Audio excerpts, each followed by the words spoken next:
सुदामा जी गरीब इसलिए बने क्योंकि सुदामा जी को एक दिन की घटना है कि भगवान श्री कृष्ण और सुदामा जंगल जा रहे थे लकड़ियां काटने।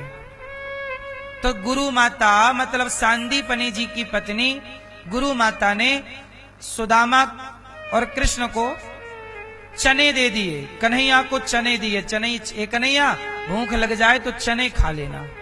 अब जो चने मैया ने दिए वो चने की कहानी है। आओ मैं जरा सी वो चने की कहानी सुना दूं, फिर आप समझ पाओगे कि वो चने की क्या कहानी है। महाकाल मंदिर में, भगवान शंकर के मंदिर में, मंदिर के बाहर कोई भिखारी एक माता बैठ के भीख मांगती थी। किसी भगत ने आकर उस भिखारिन मैया को चने दे दिए। तो मैया ने चने तकिया के नीचे रख ली, और भिखारी लोग ना भीख मांगते हैं जहां, वहीं पर सोते हैं। तो मैया तकिया के नीचे चने रखकर सो गई कि सवेरे खाऊंगी। अच्छा, रात को आए चोर। चोर मतलब शराबी लोग रहे होंगे, भिखारियों की भी चोरी कर लेते हैं, शराबी को कुछ तो मिलेगा। तो बूढ़ी मैया के तकिया के नीचे हाथ डाला चोर ने, तो चने की पोटरी मिल गई। तो चोर लेके भागे, लगा कि कोई पैसा है। चोरों ने खोला तो चने। तो चोरों ने पोटरी बांधी और फेंक दी। बोले चने हमारे किस काम के।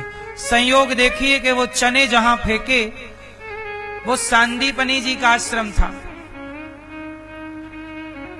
और जब सवेरे वो मैया भिखारिन मैया जागी और छिपरा से नहा के लौटी, तो वहां उसके तकिया के नीचे चना नहीं। तो उसने श्राप दे दिया। श्राप दे दिया मतलब बद्दुआ। उस बूढ़ी अम्मा ने कहा कि राम राम, मुझ भिखारी के भी चना किसी ने चुरा लिए। तो जाओ, जो मेरे चने खाएगा वो मेरे जैसा गरीब हो जाएगा। अब संयोग देखिए कि वो चने सांदीपनि जी की कुटिया में पहुंच गए, आश्रम के परिसर में। अब संयोग सवेरे सवेरे गुरु माता छिप्रा जी से स्नान करके पानी भर के लौटी, तो रास्ते में उनको चने मिल गए, वही वाले द्वार पर। पोटरी उठाई तो उसमें फूटे हुए चने थे। अब भगवान कृष्ण और सुदामा उसी समय द्वार से निकलने वाले थे जंगल की ओर। तो मैया ने बोला कि कन्हैया, तुझे भूख लगेगी तो ये चने खा लेना। अच्छा, मैया को लगा कि किसी बच्चे ने चने फेंक दिए हैं। मैया को क्या पता कि ये चने शापित चने हैं। कन्हैया के पास पहुंच गए वो चने। अब वो चने लेकर भगवान गए, तो भगवान को लगी भूख, तो भगवान वो चने खोले।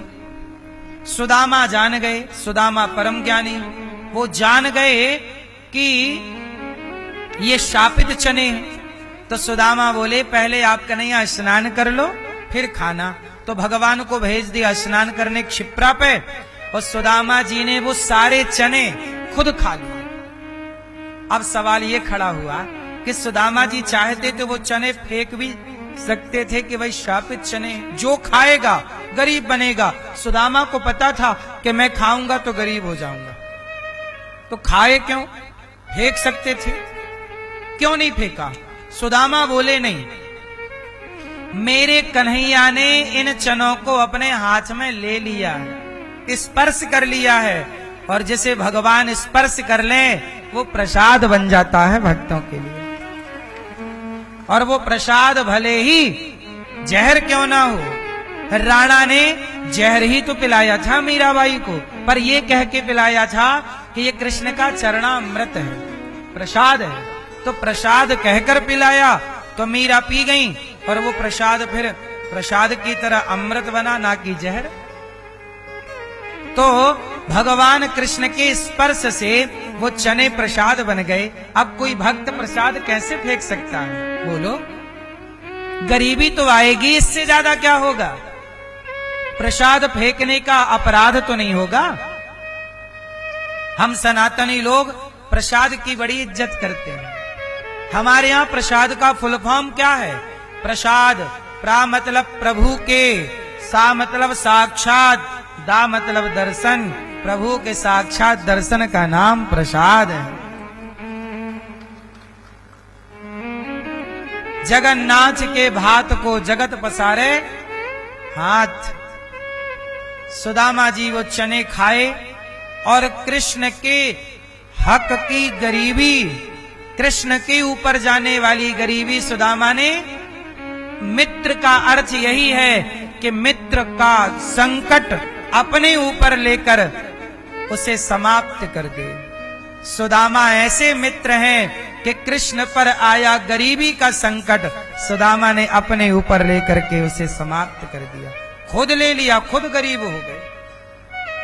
और गरीबी भी ऐसी वैसी नहीं, 4 दिन सुदामा जी का चूल्हा नहीं जलता, ऐसी गरीबी। सुदामा जी पढ़ाते हैं बच्चों को, सुदामा जी विद्वान है ना, पढ़ के गए तो जो बच्चा आ जाता घर पे ही उनको पढ़ाते, पर पढ़ाने का कोई शुल्क नहीं लेते। कोई कुछ दे जाता तो वो ग्रहण कर लेते, कोई सीधा दे गया, चावल दे गया, आटा दे गया, तो वो ग्रहण कर लेते। कई जगह ये भी बात कही जाती है कि सुदामा मांगते नहीं थे कुछ, जो दे जाता वही स्वीकार करते। पर कुछ जगह है कि नहीं, वो 5 घर जाके भिक्षा मांगते थे। सुदामा एक घर गए, दूसरे घर गए, तीसरे घर गए, चौथे। एक घर में भरपेट मिल जाए तो दूसरे घर नहीं जाते, और 5 घरों में भी कुछ ना मिले तो 6वें घर नहीं जाते। ऐसा नियम सुदामा का। कुचैलम मलिनम क्षामम ध्वजम धमनि संततम। सुदामा फटे पुराने कपड़े पहनते। आज सुदामा जी स्नान करने गए तो सुदामा की हालत देखकर ना द्वारिकाधीश रो रहे थे। रुक्मणी जी बोली, प्रभु आप क्यों रो रहे हैं? भगवान बोले कि मेरा भक्त बड़ा दुखी है। क्या हुआ? खाने को रोटी नहीं है। तो भगवान से कहा रुक्मणी जी ने कि आप देते क्यों नहीं? बोले कैसे दूं, वो लेता ही नहीं, मैं उसे धन दूं, लेता ही नहीं। सच्ची बात यह है कि सुदामा को कोई जरूरत से ज्यादा देता तो सुदामा जी सोना देता, कोई नहीं लेते। हम क्या करेंगे, ले जा ले जा, ले जा। जितना चाहे, आज देखो, आज ना मुझे पेट भर भोजन चाहिए तो सुदामा जी केवल पेट भर भोजन ही प्राप्त करते हैं। कल की चिंता सुदामा जी, आप लोगों ने आज भोजन कर लिया तो आप लोगों को कल की भी चिंता है, कल क्या बनेगा, परसों क्या बनेगा। आप लोग तो 4-6 पीढ़ी तक की चिंता करते हो कि मेरी 4 पीढ़ी आगे की क्या खाएगी। क्यों? तुम्हारी पीढ़ी में वो कमा के आने वाले बच्चे खाएंगे नहीं क्या, जो तुम कमा कमा के रख रहे हो? सुदामा ऐसे हैं, विरक्त इंद्रियार्थेषु प्रशांतात्मा जितेंद्रिय। उतना ही लेते हैं जितने की आज भैया, आज हमें, अच्छा कोई सीधा लाता ना, सीधा समझते हैं। गांव में ब्राह्मण के घर, गरीब के घर ना लोग सूपे में, सुपड़े में आटा, दाल, चावल देते हैं, उसे सीधा कहते हैं। तो सुदामा जी के घर कोई सीधा दे जाता और सुदामा के घर भरपेट यदि हो गया ना, आज का जुगाड़, तो सुदामा जी मना कर देते, बहन अब हो गया, आपकी बड़ी कृपा, अब हमें आज जरूरत नहीं, आज के लिए पर्याप्त है। तो बोले लोग, अच्छा कल के लिए रख लो। नहीं, जिस परमात्मा ने कल दिया है वो कल की चिंता वही करेगा, हम क्यों करें? चिड़िया क्या कल के लिए दाने का संग्रह करती है? 84 लाख योनियों में कल की चिंता केवल मनुष्य करता है। 84 लाख योनियों में कोई कल की चिंता करता हो तो बताओ। आप कल की नहीं, आप 2050 की चिंता में लगे। कि मेरे बेटे का बेटा क्या खाएगा। अजगर करे न चाकरी, पंछी करे न काम, दास मलूका कह गए।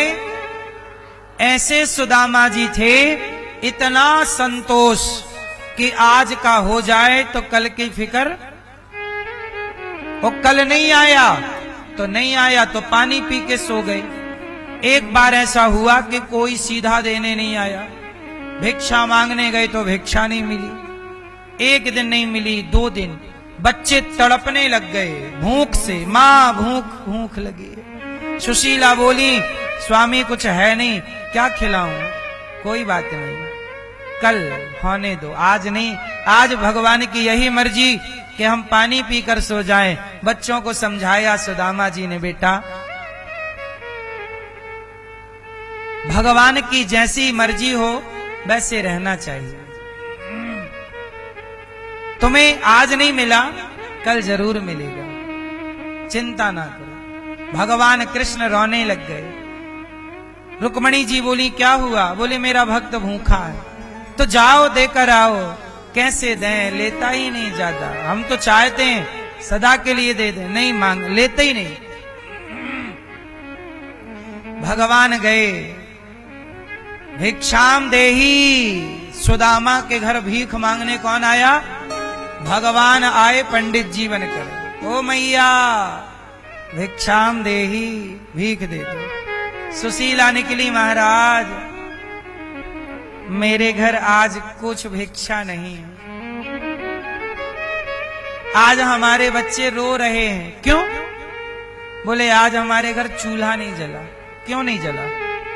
कुछ आया नहीं, कुछ है नहीं। तो भगवान ही लाए, भिखारी बनकर आए, तो उनकी झोली में कुछ अनाज पड़ा। भगवान बोले, मैया ये आप रखो, अपने बच्चों को बना के देखो भगवान किस रूप में आकर दे जाएं। सुशीला बोली, नहीं महाराज, आप खुद भिक्षा मांग कर लाए, हम आपका नहीं ले सकते। सुशीला के बच्चे भूखे हैं और कोई भिखारी उन्हें दे रहा है, तो भगवान का नहीं ले रही है। बोले, नहीं, आपको जरूरत है इसलिए हम आपका नहीं लेंगे। देखो जरा धैर्य देखिए, आदमी भूखा होए ना तो सारी मर्यादाएं तोड़ देता है, धर्म भूल जाता है। धीरज धर्म मित्र अरुणारी, आपतकाल पर रखिए चारी। पर सुशीला उस विषम परिस्थिति में भी भिक्षा लेने को स्वीकार नहीं, आपका है ये। तो भगवान बोले, अच्छा एक काम करो, भिक्षा मत लो, पर ये तो बताओ कि आपके पति के मित्र द्वारिकाधीश हैं, तो आप अपने पति को द्वारिका क्यों नहीं भेजती? भगवान बहुत कुछ दे सकते हैं। चले गए भगवान। सुदामा जी आए, सुशीला ने कहा कि आपके मित्र कृष्ण हैं? बोले, हाँ। तो जाके मांगते क्यों नहीं? सुदामा जी बोले, राम राम राम राम, मित्र को इसलिए थोड़ी बनाया हूं कि भीख मांगता रहूं। मैं नहीं मांगता अपने मित्र से, मैं भगवान की आराधना इसलिए थोड़ी करता हूं कि वो मेरा पेट भरता रहे। अरे पेट तो उनके भी भरते हैं जो भगवान को याद नहीं करते। हमने भगवान की भक्ति पेट भरने के लिए नहीं, पेट तो भर ही जाएगा। भगवान का भजन पेट भरने के लिए नहीं किया जाता, आवागमन से मुक्त होने के लिए भगवान का भजन किया जाता।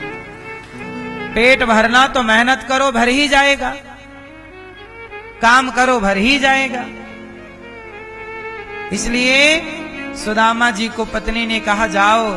सुदामा जी बोले, मैं कैसे जाऊं खाली हाथ। सुदामा जी की पत्नी 4 मुट्ठी चावल चिवड़ा पड़ोसन से मांग कर ले आई, कपड़े में बांध कर लपेट कर दे दिया, जाओ मित्र से मिल आओ।